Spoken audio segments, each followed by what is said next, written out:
یمن میں مشہور سیلاب جب آیا جسے سیل العرب کہا جاتا ہے، عرب کہا جاتا ہے، تو جس کا ذکر قرآن پاک میں بھی آتا ہے، تو اوس اور خزرج اور بنو کعب بن عمرو مدینے میں جو اس وقت تک یثرب تھا آ کر آباد ہو گئے۔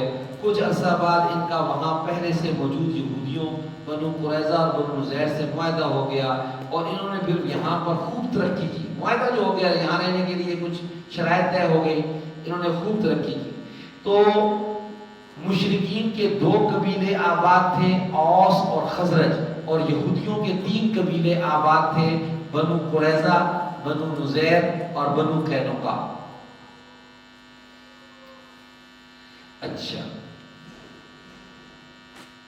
مدینہ میں زیادہ آبادی اوس اور خزرج کی تھی۔ یہ لوگ مشرک اور بت پرست تھے، ان کے ساتھ یہودی بھی رہتے تھے جو اہل کتاب اور اہل علم تھے۔ جب کبھی یہودیوں کا اوس و خزرج کے ساتھ کسی بات میں جھگڑا ہوتا تو یہودی کہتے ان قریب ایک نبی مبعوث ہونے والا ہے، ہم ان کی اتباع کریں گے اور ان کی معیت میں تمہیں قوم عاد اور ارم کی طرح ہلاک اور برباد کر دیں۔ نبوت کے 11ویں سال جنگ بیعات کے بعد حج کے موسم میں شامی نے ماہ رجب ذکر کیا ہے کہ قبیلہ خزرج کے 6 آدمی مکے آئے۔ کتنے آدمی؟ 6 آدمی مکے آئے۔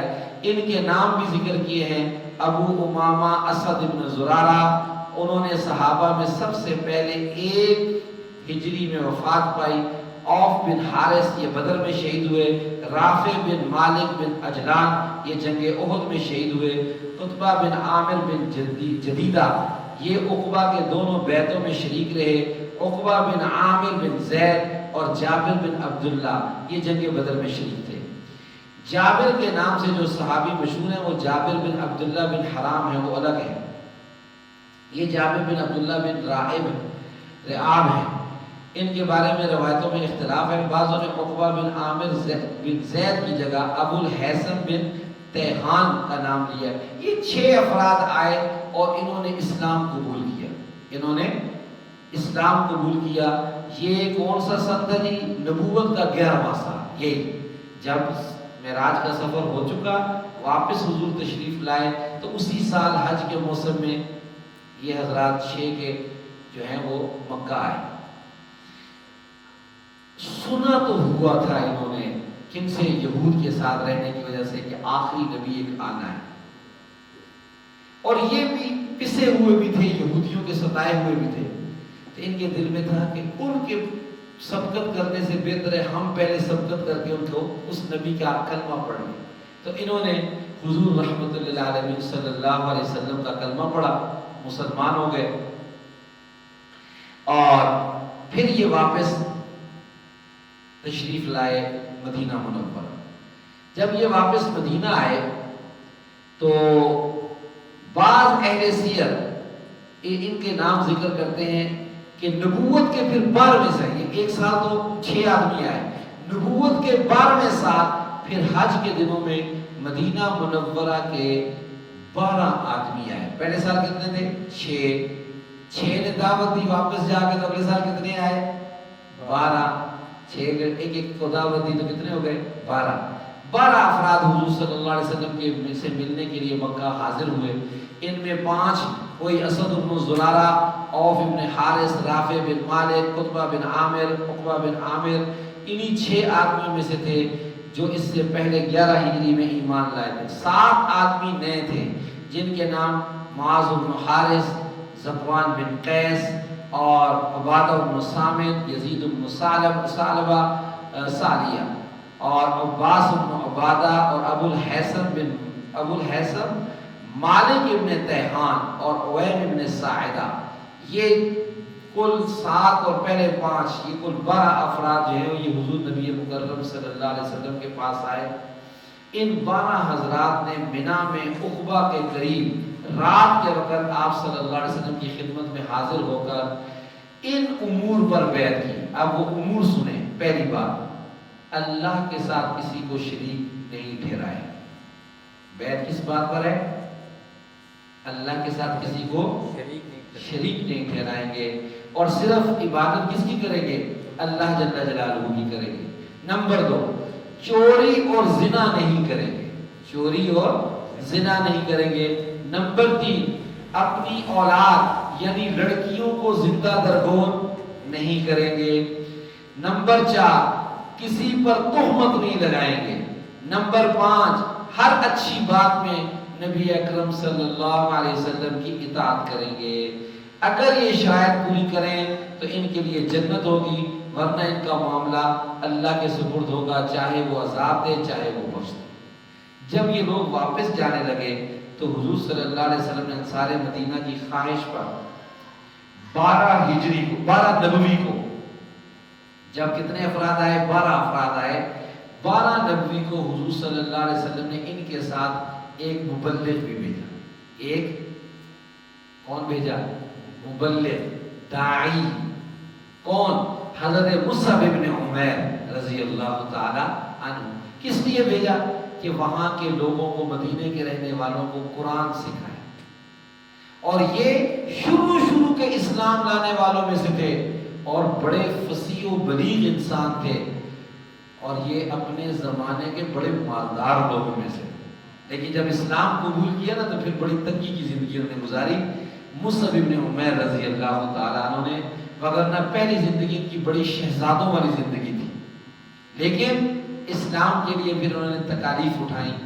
پھر اس کا بدل کیا ہوا کہ اللہ کے رسول صلی اللہ علیہ وسلم سفیر بنا کر ان کو مدینہ بھیجا۔ مندہ سفیر ہر کسی کو نہیں بنا کر بھیجتا، نمائندہ کس کو بنا کر بھیجتا ہے؟ یہ میرا ترجمان ہے، یعنی میری زبان ہے، جو یہ بولے گا سمجھو میں بول رہا ہوں۔ یہ بندہ کس کو بھیجتا ہے؟ جس پر انتہائی اعتماد ہوتا ہے، جس کی تربیت کمال درجے کی ہوئی ہوتی ہے، اس کو بندہ اپنا سفیر بناتا ہے، اپنا نائب بنا کر اس کو بھیجتا ہے۔ حضور صلی اللہ علیہ وسلم نے حضرت مصعب بن عمیر رضی اللہ تعالی عنہ کو بھیجا۔ میں جب آج پڑھ رہا تھا تو میرے دل میں طریقہ کار بڑا مزے کا لگا۔ سیرت کا باب میں یہ بھی سیکھنے کی چیز ہے نا، بڑی مزے کی ایک بات لگی۔ یہ پھر نا روز رات کو مدینے کے ایک گھر میں جاتے تھے، روز رات کو مدینے کے ایک گھر میں جاتے تھے، اور ان کو جو ہے وہ دین سکھاتے، اللہ کی وحدانیت، قرآن مجید کی تلاوت ان کو سناتے، ان کا قلب پر اثر ہوتا ہے۔ میں سوچ رہا تھا کہ چلو ہمیں بھی یہ کام کرنا چاہیے کہ روز ایک رات، ہر رات جو ہے نا ایک گھر متعین کرنا چاہیے کہ فلاں فجر کی نماز میں آ جایا کرو، نمازیں 5 وقت کی مسجد میں ادا کر لیا کرو، اللہ کے گھر کو آباد کرنے کی کوشش کرو۔ دیکھو گھر کتنا اللہ کا وسیع ہے، لیکن نمازی 1 صف 1.5 صف، یہ بھی کوئی، وہ بھی سارے بوڑھے بوڑھے، جوانوں میں ایسی چیز نہیں آ رہی، کیوں نہیں آ رہی بھائی؟ نماز تو پڑھنی ہے، جب پڑھنی ہے تو اللہ کے گھر میں کیوں نہ پڑھی ہے؟ ایک نماز کا 1 گنا ثواب، مسجد میں پڑھو 1 نماز کا 27 گنا ثواب۔ تو نفع کا سودا کرنا چاہیے۔ دنیا کے اندر ہم دیکھو جس جگہ پر لوگ تھوڑے سے وقت کے لیے انویسٹمنٹ کرتے ہیں، آج کل 14 اگست آئی ہوئی ہے تو لوگ اس کے لیے تھوڑے سے پیسوں پر انویسٹمنٹ کرتے ہیں کہ ہم نے اتنے لگائے ہیں، اتنے ہمیں واپس ملیں۔ ہاں، تو آدمی یہ چاہتا ہے کہ جو کم وقت میں کم پیسوں سے مجھے زیادہ منافع ملے۔ دنیا کے اندر ہر عقل مند آدمی اس چیز کو پسند کرتا ہے، تو دین کے اعتبار سے بھی اس کو پسند کرنا چاہیے۔ جب آخرت کے اندر آدمی ایک ایک نیکی کے لیے کبھی حشر کے میدان میں اماں کے پاس جائے گا، کبھی ابا کے پاس جائے گا، کبھی دوست کے پاس جائے گا، کوئی بھی نیکی نہیں دے گی، ماں بھی نیکی نہیں دے گی، باپ بھی نیکی نہیں دے گا، بیوی کے پاس جائے گا، بیوی بھی نیکی نہیں دے گی، بچے بھی نیکی نہیں دیں گے، ہر ایک کو اپنی اپنی فکر ہوگی۔ ایک ایک نیکی کے لیے آدمی ادھر ادھر گھومے گا، تو مسجد میں نماز پڑھو تو 27 نیکیاں، اور گھر میں نماز پڑھو تو 1 نیکی، تو 26 نیکیاں زیادہ مل رہی ہیں۔ تو سودا فائدہ کیا، فائدے کیا نا، تو اس کو اختیار کرنا چاہیے کہ نہیں کرنا چاہیے؟ ہاں، میں سوچ رہا تھا، جب میں آج مطالعہ کر رہا تھا تو اس وقت میں سوچ رہا تھا کہ یار ایک رات، ہمیں بھی ہر رات کے اعتبار سے ایک، لیکن سارے دن کے اتنے کام ہوتے تھے کہ رات کو عشاء کے درس کے بعد کوئی اور فکر نہیں ذہن میں آتی۔ لیکن حضرت مصعب بن عمیر نے پھر کمال محنت کی جی، 1 سال کے اندر محنت پھر نظر آتی ہے نا، محنت نظر آتی ہے اگلے سال حضور صلی اللہ علیہ وسلم کی خدمت میں 73 آدمیوں کو لے کر پہنچے جی. 73 کہاں 12 اور کہاں 73 آدمیوں کو لے کر حضور صلی اللہ علیہ وسلم کی خدمت میں پہنچے. اور ان میں بعض تو کیا تھے, قبائل کے بنو اشہر کے جو تھے وہ سردار بھی تھے جو اسلام لے آئے. ان کا تذکرہ بھی آئے گا, وہ انشاءاللہ کل کی مجلس میں ذکر کریں گے. اللہ جل جلالہ حضور رحمت للعالمین صلی اللہ تعالی علیہ وسلم کی سفر معراج اور سفر معراج کے بعد جو حضور کی پھر دعوت دینے کا انداز, اور پھر اب یہ تمہید ہے کس کی, ہجرت کے واقعے کی. یعنی اب تمہید 12 ہجری 12 نبوی شروع ہو گیا. 13 نبوی میں کیا ہے, حضور اکرم صلی اللہ علیہ وسلم کو وہ دعوت دیں گے کہ حضور آپ بھی ہمارے پاس آئیں اگر اللہ آپ کو اجازت دے دے. پھر بہت سے معاہدے بھی ہوئے آپس میں, کیسے پھر حضور تیار ہوئے اللہ کے حکم سے, اور پھر ہجرت کا سفر کیسے ہوا. بس امید ہے کہ اسی پر ہی ہمارا دروس جو ہے وہ مکمل ہو جائیں گے. مکی زندگی تقریباً مکمل ہوگی تو ہمارا یہ دروس مکمل ہو جائیں گے انشاءاللہ. پھر اللہ نے خیر کی, کوشش یہی ہے, دعا بھی کیجیے کہ اللہ تعالیٰ توفیق دے, آسانی عطا فرمائے. تو یہ جو مختلف کتابیں کھولنی پڑتی ہیں, کھولنے کی بجائے بس ایک ہی سامنے ہو اور بندہ بات کر لے تو یہ زیادہ اچھا ہو جائے گا سلائڈس کے ساتھ. اللہ تعالیٰ اس کے لیے بھی دعا کریں کہ اللہ توفیق عطا فرمائے لکھنے کی, اکٹھے کر دینے کی مواد کو, اور تاکہ آسانی ہو جائے, پڑھنے والوں کے لیے بھی آسانی ہو جائے, سیکھنے والوں کے لیے بھی آسانی ہو جائے, اور بات کرنے والے کے لیے بھی کیا ہو جائے, آسانی ہو جائے. اللہ تعالیٰ ہمارے لیے اس تمام عمل کو باعث سعادت, باعث برکت, باعث رحمت فرمائے, اور اللہ تعالیٰ اپنی زندگیوں کو سیرت کے اپنانے میں صرف کرنے کی توفیق عطا فرمائے. آمین. اللہم لک الحمد کما تعلم وصلی علی محمد کما انت اہلہ وفعل بنا کما انت انک انت التواب الرحیم. اللہم اعنا علی ذکرک وشکرک وحسن عبادتک. اللہم احسن عاقبتنا فی الامور کلها واجرنا من خزي الدنیا وعذاب الآخرہ.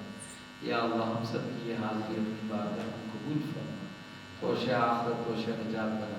قریب بعید سے جتنے احباب تشریف لے آئے, یا اللہ تیرے نبی صلی اللہ علیہ وسلم کے نام نامی سے موسوم اس مجلس میں آئے ہیں, یا اللہ اپنے شان اجر جزیل عطا فرما. یا اللہ ان سب کو اپنے نبی صلی اللہ علیہ وسلم کی سچی محبت, آپ کی عقیدت, آپ کی اتباع کی توفیق عطا فرما. حضور کی زندگانی کو اپنانے کی توفیق عطا فرما.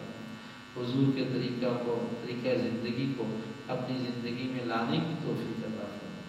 یا اللہ آج اب تک کی زندگی میں جو کمی کوتاہی ہوئی یقیناً ہوئی ہے, معافی کے خواستگار ہیں, معاف فرما. یا اللہ ہمیں کچھ دیر آپ توفیق عطا فرما دیتے ہیں مل بیٹھتے ہیں. یا اللہ سدا ہمیں اس کی توفیق عطا فرما.